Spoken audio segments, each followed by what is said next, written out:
मी आहे अक्कलकोटचा स्वामी समर्थ. माझ्या लेकरांनो, आज तू माझ्याकडे पाहतोयस, पण तुझं मन मात्र दुःखाने भरलेलं आहे.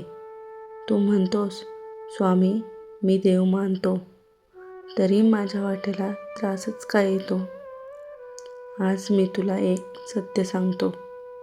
नशीब म्हणजे काय? अरे बाळा, नशीब म्हणजे देवाची शिक्षा नाही. नशीब म्हणजे तुझ्या कर्माचा आरसा आहे. आज तुला दुःख दिसतंय, तर समज तो आरसा तुला तुझं जुने कर्म दाखवतोय. पण लक्षात ठेव, आरसा मोडून चेहरा बदलत नाही. चेहरा बदलला की आरशात आपोआप बदल दिसतो. तसंच कर्म बदललंस तर नशीब आपोआप बदलेल. तू का अडखळतोयस? तू चालतोस, पण मागे वळून पाहतोस. तू पुढे जायचं ठरवतोस, पण भीती तुला थांबवते. मी सांगतो, भिवू नकोस. मी तुझ्या पुढे नाही, मी तुझ्या मागे नाही, मी तुझ्या आत आहे. तू पडशील, पण मी तुला मोडू देणार नाही. माझी परीक्षा समजू नकोस. तू म्हणतोस, स्वामी तुम्ही मला परीक्षा का देता? अरे मूर्खा, मी परीक्षा देत नाही, मी तुझी ताकद उघड करतो. जसं सोनं आगीत घातल्याशिवाय शुद्ध होत नाही, तसंच माणूस दुःखाशिवाय मजबूत होत नाही. श्रद्धा म्हणजे व्यवहार.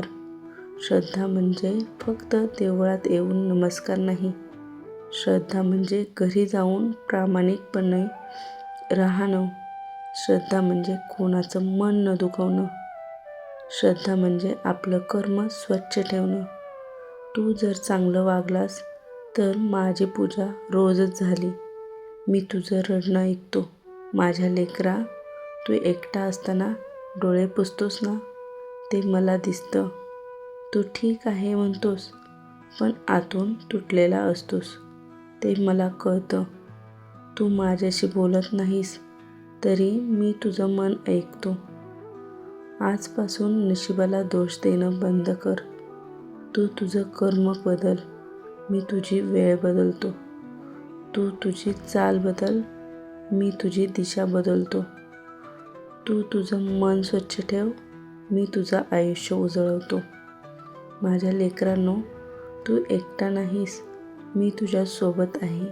मी तुझ्या श्वासात आहे. मी तुझ्या अश्रूंमध्ये आहे. हिम्मत ठेव, कर्तव्य कर आणि मला विसरू नकोस. जय जय स्वामी समर्थ. श्री स्वामी समर्थ.